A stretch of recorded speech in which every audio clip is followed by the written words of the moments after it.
So this is a dear first year vet student.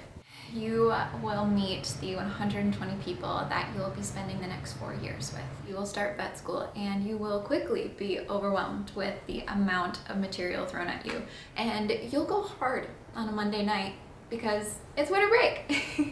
And you'll have 2 martinis the size of your face and a Moscow Mule, and you'll puke in a snowbank. She will be your study buddy and your shoulder to cry on, and the pup who makes you belly laugh when she sneezes in your face. And the biggest lesson that I learned as a first year vet student, and it's the one that I wish as a new grad I could go back in time and tell my first year vet student self, is that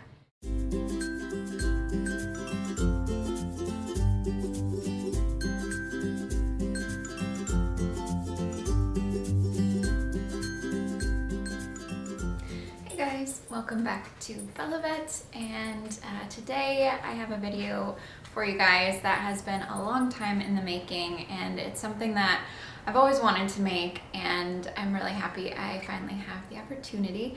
So this is a dear first year vet student, and this video is going to be part of a series, and it's going to be a series where I tell you guys what my vet student career was like year by year, and also the lessons that I learned along the way, and advice that I have for other vet students. So without further ado, let's get started. First things first is moving away, and it's moving day, and you just had the best weekend. It was your early 21st birthday party, and you had an amazing time with all of your friends, and you also got a Polaroid camera for your birthday, and you took a bunch of pictures of the party, which I'll insert here.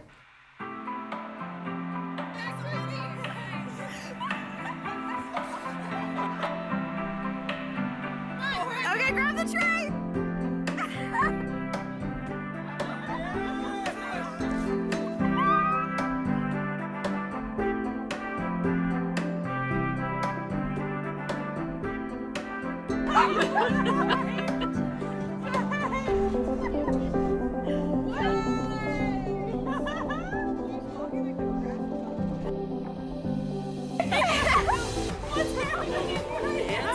No, I mean, my mom just looking back.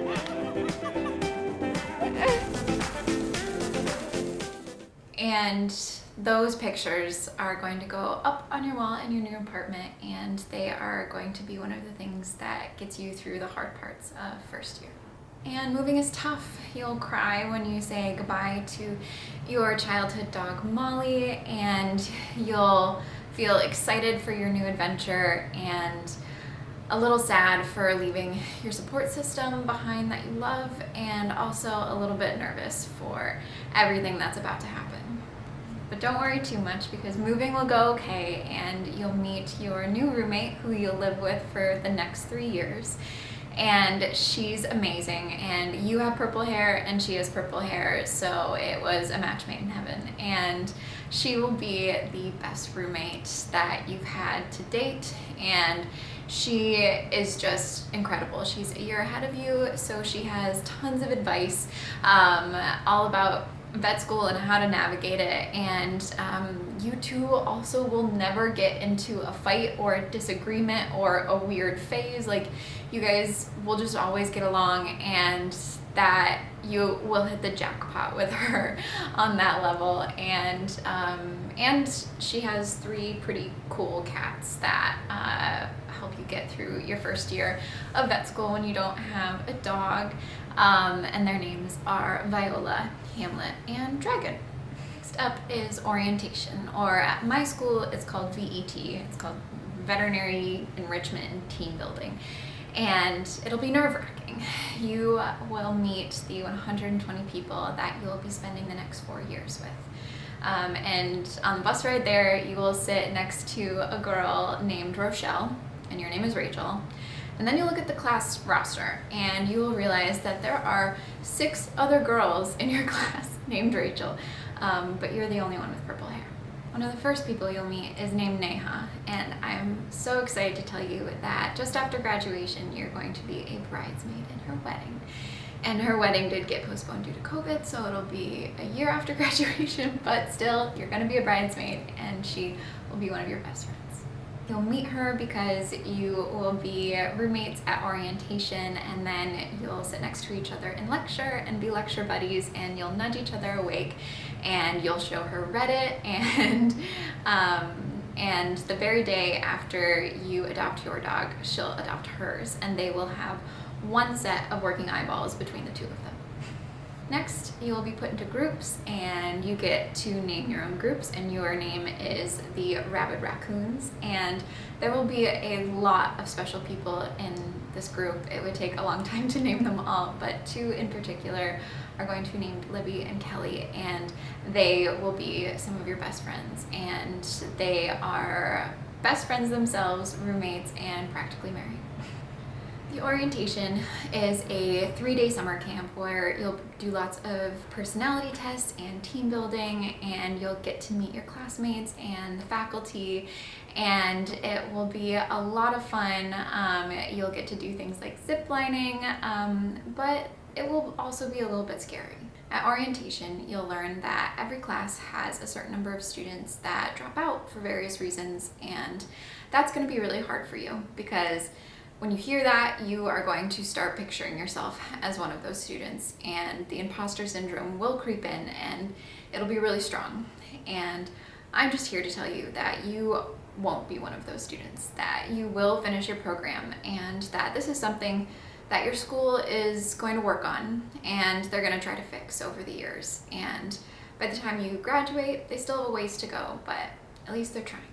You'll end orientation with the question, what did you learn that you didn't expect? And what you learn is, even though you knew that you were really nervous about making friends, what you didn't expect was that so was everyone else, and that everyone was really open to making new friendships. Even the kids who went here for undergrad and had a bunch of friends already, they were still really open to making new friendships. On the bus ride home, you'll start to feel like maybe you belong here, and you'll even invite some of your new friends to your official 21st birthday.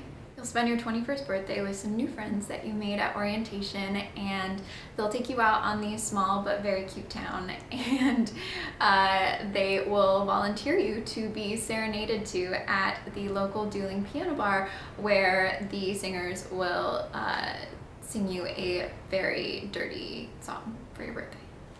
A few days after your 21st birthday, you will start vet school, and you will quickly be overwhelmed with the amount of material thrown at you. So much so that you will start drinking coffee, which you've never done a day in your life, and that'll last a month until you realize it gives you jitters and heart palpitations, and you'll go back to tea. The first few weeks of vet school are going to be a steep learning curve, and you are going to have to study after school almost every single day, and you will start to learn that it's not all about getting A's like it was in undergrad, and that in vet school, C's are just fine, and that's a really, really big pill to swallow. But there's something exciting waiting for you after your first big scary anatomy exam, and that is something called Smoker. And Smoker is a big party that the second years throw for their first years after their first anatomy exam, and it is just going to be a blast. You'll go with some friends that you've been getting closer with, and you'll even see some of the faculty there, and you'll get a cigar, hence the name. And you will never actually smoke it, but it will sit on your study desk as a reminder of that night for the next 4 years. A month or so into vet school, with the weight and stress of trying to do well in your exams and starting a new life, you'll start to feel like you're under this storm cloud that you just can't shake. And that storm cloud will start to affect your studies, and you will start to feel like time is just passing by around you, and you'll start to feel really numb. That's when you'll go to the vet school counselor's office, and you'll cry your eyes out because you don't know what's wrong or how to fix it, and you're A counselor will tell you you have something called an adjustment disorder. And an adjustment disorder is really just a fancy term for when you tend to feel some mild anxiety and depression when you do something crazy, like uproot your entire life and move to a new state where you don't know a single person and take on the biggest academic challenge of your life and do it all without your support system. And your counselor will tell you that these feelings can be pretty expected in some people when they make really big changes in their life. And that chances are with time it'll go away, especially as you grow some new roots and find some new friends and just get settled in general. And after that chat with a counselor, you'll start to feel like the storm cloud is lifting and that your feelings are valid, and it'll take some time, but you will grow some new roots and you will find some new friends and you will start to feel like you're at home again. Next up is finals week. And when you went from high school to college, you felt like every college exam was like a high school final. And when you went to vet school, you felt like every vet school exam was like a college final as far as difficulty goes. And so what the heck are vet school finals supposed to be like? That's the question that you just could not get out of your head. Turns out they suck, and you won't know all of the answers, but you'll try your best, and guess what? That is enough.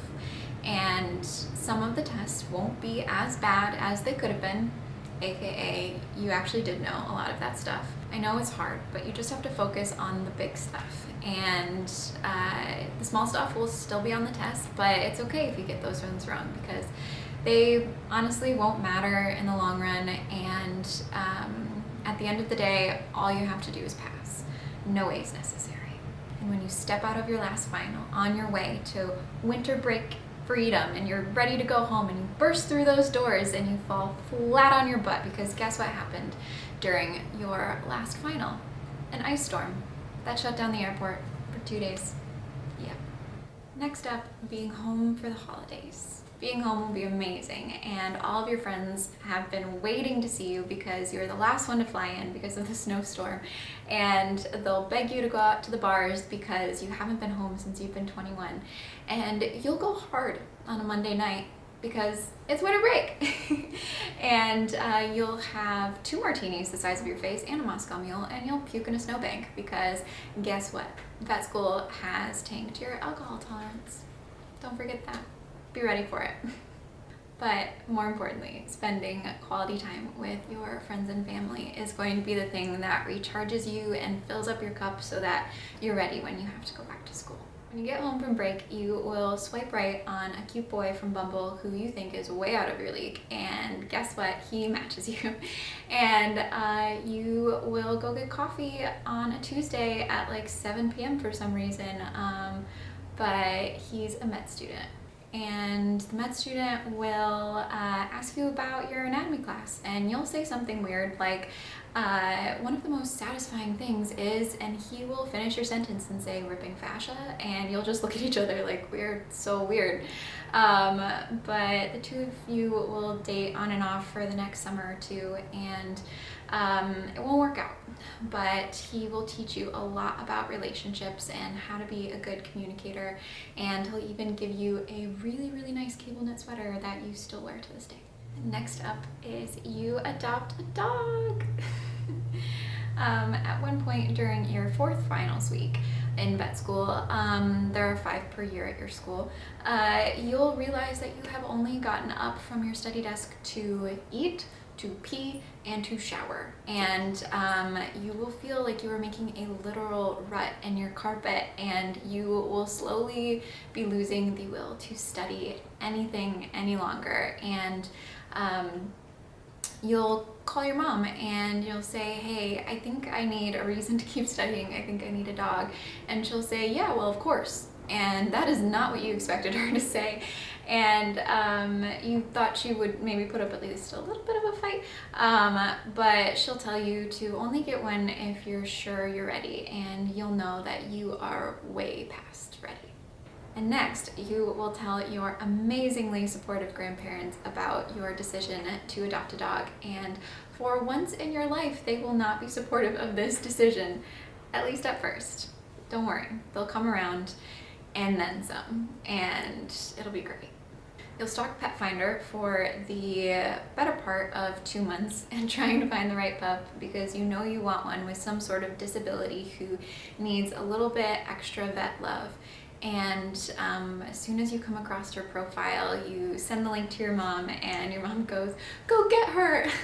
When you finally have that meet and greet, it's like love at first sight. You know that she's perfect right from the start, and you know that you're not perfect and she's not perfect, but you're perfect for each other, and you will be the luckiest pet mom in the world for having found her. Come here. Hi. She will be your study buddy and your shoulder to cry on, and the pup who makes you belly laugh when she sneezes in your face, and she's just the best. Yes, you are. Yes, you are. Thank you. You're such a good girl. Okay. Up next is finishing first year, and congrats, you did it. You finished your first year of vet school, and to celebrate, your class will throw a party called Roaster, and you'll roast a couple of your professors, and you'll give all of your classmates superlatives, and yours will be most likely to adopt a dog with a disability, and it'll be a blast, and you guys will rent out one of the bars downtown, and the funniest girl in your class will dress up as one of your professors to give them their roast, and it's amazing. And your parents will visit, and they'll get to meet your dog for the first time, and they also get to meet all of your vet school friends, and it'll just be the best.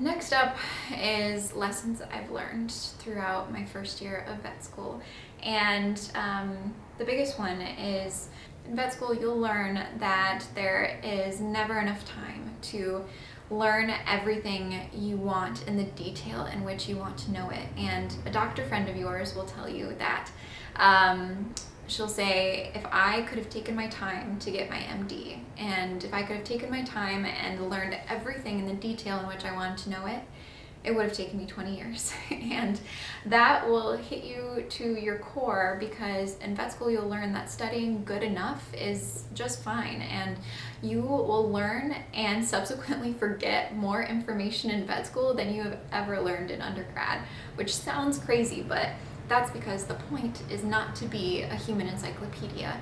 The point is to, when you're out in practice, get a patient with some weird signs and you're like, oh gosh, I vaguely remember this one disease. I know where to look it up. And that's all you need to be able to do.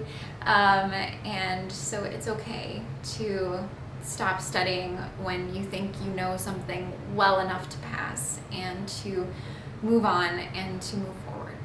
Another lesson that you'll learn is that the friends that you make in vet school will be lifelong.